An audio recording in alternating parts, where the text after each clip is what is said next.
Hello, everyone. We are here with Jessi Park, best-selling author of the book, as I should have had it up, Soul Beneficiary, that's available everywhere right now. And of course, my camera isn't focusing on it, but we are going to crack into it right now.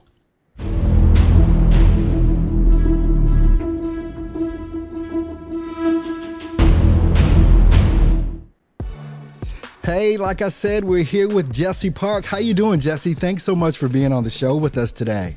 Yeah, you're welcome. I'm doing great. Thank you for having me.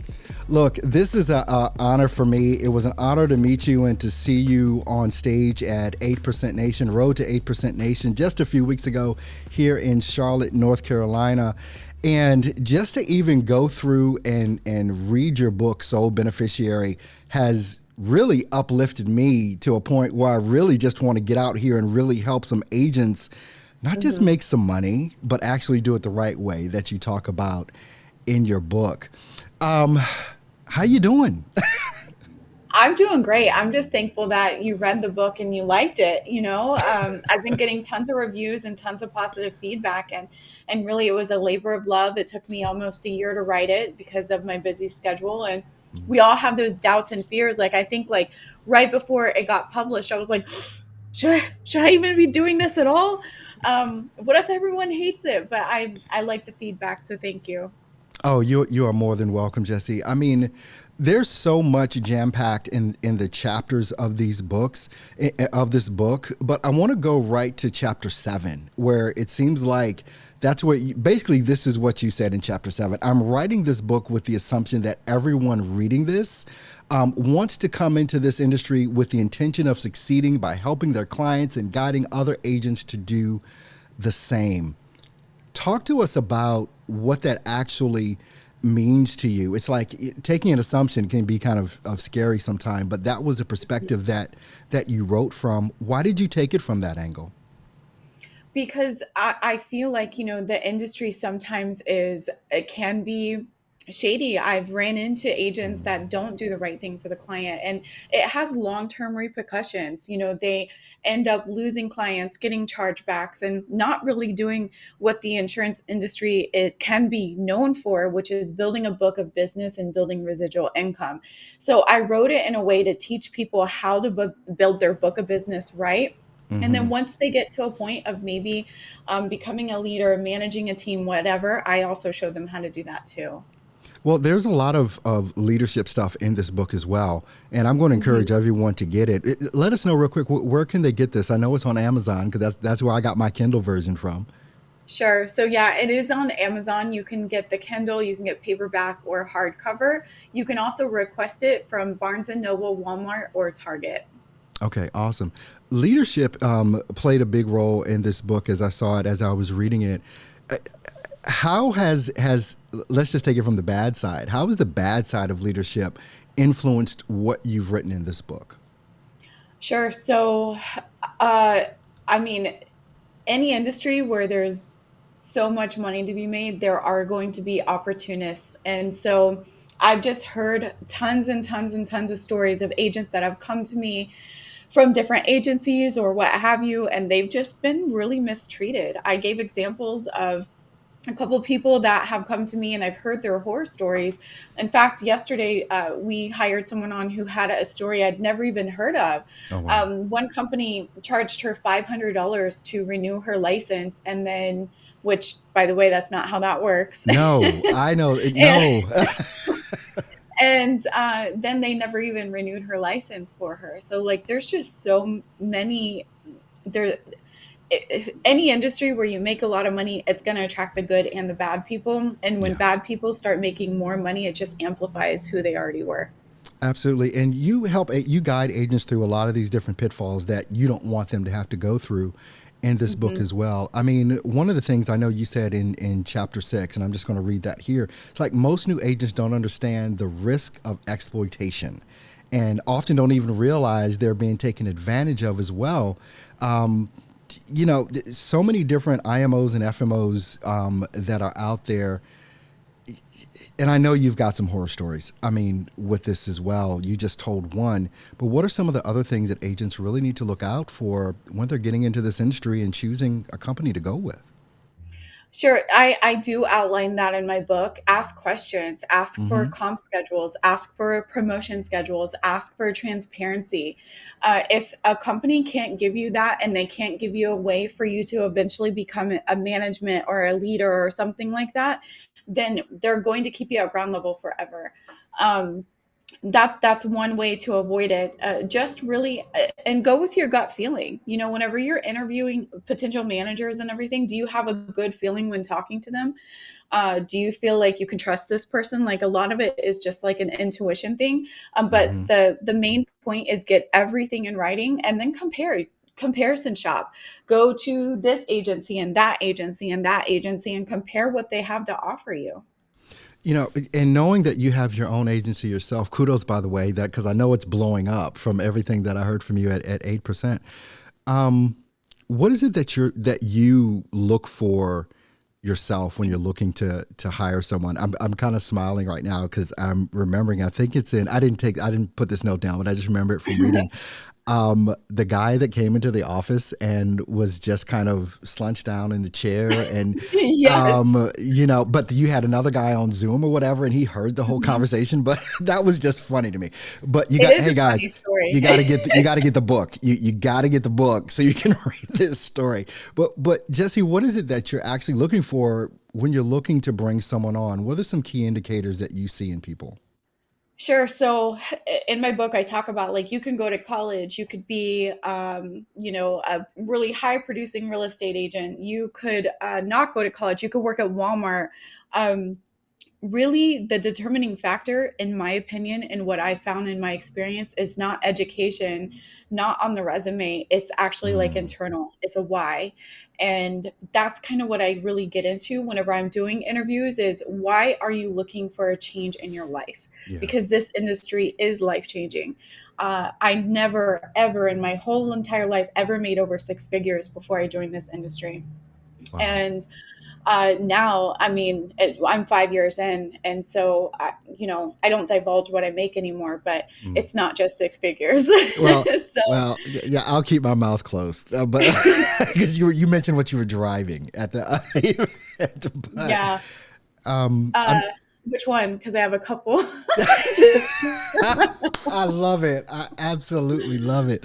Oh my gosh. And this is like, it's not really fast, right? But you look back to like you started in like 2017, right? Is if I recall that right from reading the book, and to know Mhm, where you came from and just in this what we'll call short period of time, but it may seem like forever to you, right? From where mhm. you came from, but what are some realistic expectations that like a brand new agent coming in has? Because I make a differentiation here because I think you're at a very high level at what it is that you do. You had goals and aspirations, probably some that you didn't even know you had until you got started with this, and you wanted to take it higher and higher and higher.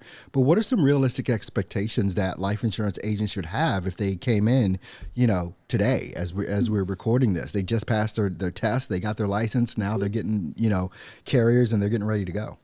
Yeah. So expectations, you can have expectations like monetary expectations or Mm-hmm. freedom of time expectations, but you also need to have expectations for yourself, and you have to Yeah. understand that it's a lot of hard work. And so I always tell all my new agents this: if you can buckle down for just 6 months and take 6 months to change your lifestyle, your habits, what time you wake up, what time you go to bed, and what you do during the day, Mm-hmm. you will ultimately change the entire path of your life.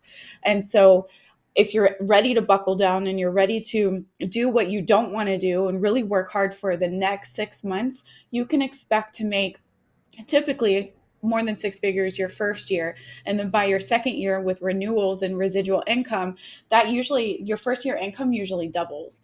And then that effect just keeps going year after year after year. But, and I talk about this in my book too, that year one energy, right? If you can do it for six, I'm still on year one energy. I still work maybe Awesome. 70, 80 hours a week. Awesome. But I've seen people, they do pretty good. After 2 years, they completely just stop and they want to live Mm, off renewal income. And while that may take them for a little while, they have a couple years until these clients fall off or whatever, Hmm. inevitably they end up going back to ground zero. And so you got to be careful. You got to make sure that the expectations that you set for yourself are realistic, attainable, and that you're able to dedicate the time it takes to do those things that you set for yourself. Yeah. I mean, it's so funny how mindset plays such a huge role in all of this. Hmm. So many people want to get to the sexy stuff, right? It's like the money, show me the money. Yeah, How much money can I make? Well, you're not even the person you need to be to make that money, exactly. Hmm. as of yet. But no one wants to do the mindset stuff No. and the self-work. And it's so important. And I'm glad that you brought that up, in your book as well. With one of the things in the book that stuck out at me, because it's one of the things that I teach our sales staff here at AJC as well. And you talked about scripts, and you hit me square in my heart bone when you were talking about this. And this was in chapter 4. You said sooner or later, every agent has to stop relying on the script. Talk Yeah. to us a little bit about that, because I love what you have to say about this.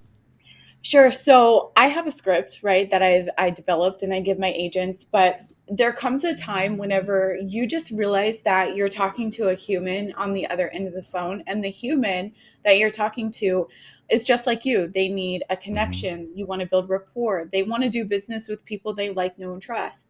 And essentially, they're coming to you because they have a pain point. And so, Hmm. really, if you just talk to them like human to human, have a conversation, it's just, your neighbor, you have some guidelines, some points that you have to ask them, their height and weight, if they take Yeah. medication and everything like that. But you kind of just go through and you have a conversation with them, and that becomes your script. And as long as you know what bullet points that you have to hit on There it is. while you're on the phone with them, then you'll get that conversation and you'll come off unrobotic. I feel like scripts kind of hinder people to be their authentic self. Mm. And so it's important to kind of learn and memorize the points that you do have to get answers to Yeah. the question, but it's more important to make that connection with that person. Absolutely. I mean, the script, I mean, they're a dime a dozen at this point. You can go online and download a life insurance script for, final Hmm. expense or mortgage protection or whatever it is that you want, and download that script. But I think what people don't understand is that that script is written in someone else's voice. And actually, we don't even Hmm. know whose voice that is, because these scripts are just rehashed and copied and saved and put out all over the place. But it is definitely what you said about having that personal connection. And scripts go along with me. I mean, being a video producer, it's like I tell people, if you're on camera, um, no one can beat you being you. It's like, Hmm. but if you try and act like someone else or sound like someone else, you're just going to come off as inauthentic or unauthentic, whichever the word is, Hmm. with that. And it's the same thing with scripts. Would you agree with that? 100%. There's not any other person out there like you, Yeah. and I feel like my main connections, like my clients, keep coming back because I ask about their kids. That's not in a script. Mm. I take notes of their pets' names if we end up ever talking about their pets. That's not in a script, Yeah. right? I treat them like a human. I become friends with them. I care about their life, and that's how you build a super strong book of business, by just being you. Absolutely. Just being you. That's the main point with this. I'm getting ready to dip into something here, and I mean it's in the book, so it's not outside of the context.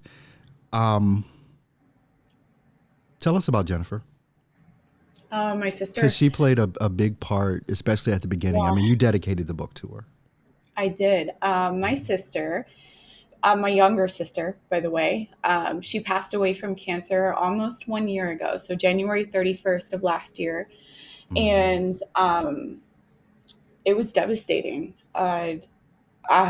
Cancer doesn't run in our family. So, like, seeing what it did to her body, there's no words for it. And so it Wow. took me a really long time to come to terms with that, honestly. And I mean, I still struggle with it. I still struggle with the grieving process all the time. Like, her birthday, which Of was course. last week, was really hard on me. And so um, our last conversation, so they had put her on morphine Mm. when they put her on hospice. They put her on morphine, and I flew up to Illinois because I knew what was happening. And when someone goes on morphine, slowly fade out right in front of you, and it takes about a week. Wow. But one of the last times I like took my camera out and I was like, just talk to me. Just talk to me. I just want one video of you.